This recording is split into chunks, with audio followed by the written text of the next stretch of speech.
弟兄姊妹平安，今年是2026年的6月1号。今天的经文是诗篇29篇，约伯记38章39节到39章12节，哥林多前书12章第1节到第3节。今天要跟大家分享的主题是圣灵的恩赐。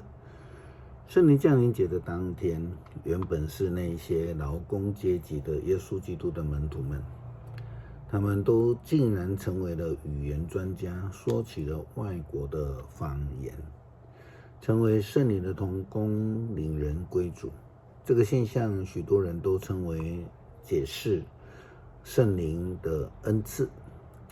因着圣灵，门徒们得到了能力，使他们能够不再惧怕，并且有了特别的恩赐，能力可以来服侍上帝。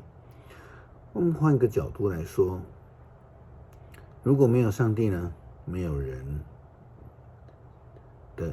圣灵，就没有人有办法处理很多的生命的状况。特别当我们面对生命的问题的时候，有人说人的尽头就是上帝的开头。耶稣基督也这样教导跟随者说，在人是不能的，在上帝却不然，因为上帝凡事都能。约伯记38章39节到39章12节，我们再次的看到从圣经当中，上帝挑战那个抱怨爆棚的约伯。圣经记载，狮子蹲在洞中，或是在穴中埋伏着。你能为母狮猎取食物吗？你能使幼狮饱足吗？当乌鸦因饥饿飞来飞去，当小乌鸦向我哀鸣求食，谁去喂饱它们呢？你知道野山羊几时出生吗？你看过野鹿怎样生产吗？他们怀胎多久？他们什么时候生产？你知道吗？你知道他们几时蹲下把幼儿生下来吗？他们的幼儿在荒野逐渐壮大，奔驰而去，不再回来。谁把野驴放走？谁解开绑着他们的绳子？我把旷野给他们做住处，使他们住在原地。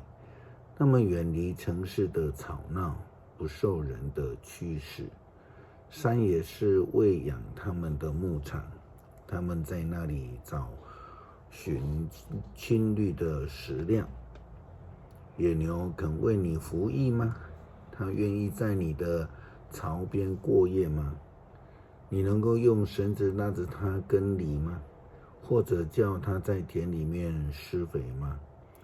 你能够依靠它的力量把出众的工作交给它吗？你能够信赖它把你的收成带回家，替你收据禾场的鼓励吗？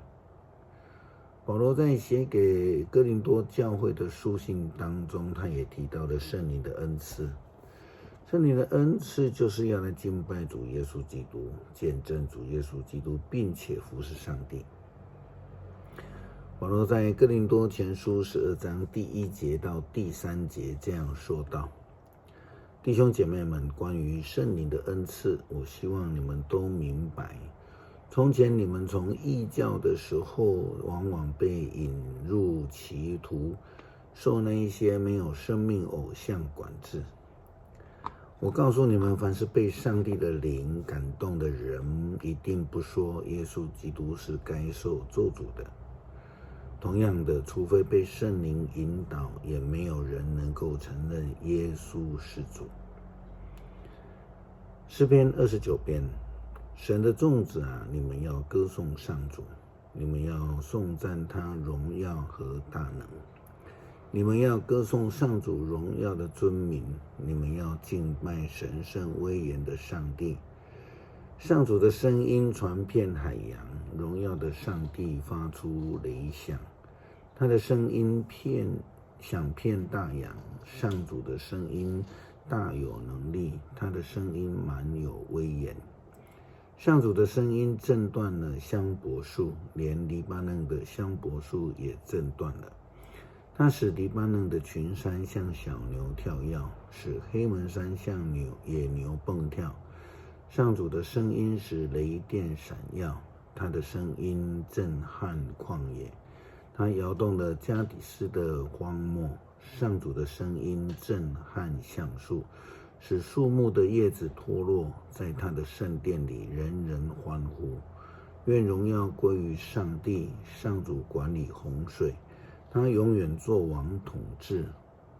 上主赐力量给他的子民，上主赐平安给他的子民。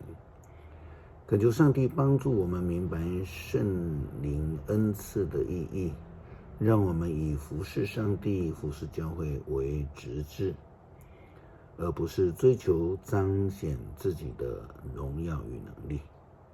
祷告奉主耶稣基督圣名求，阿们。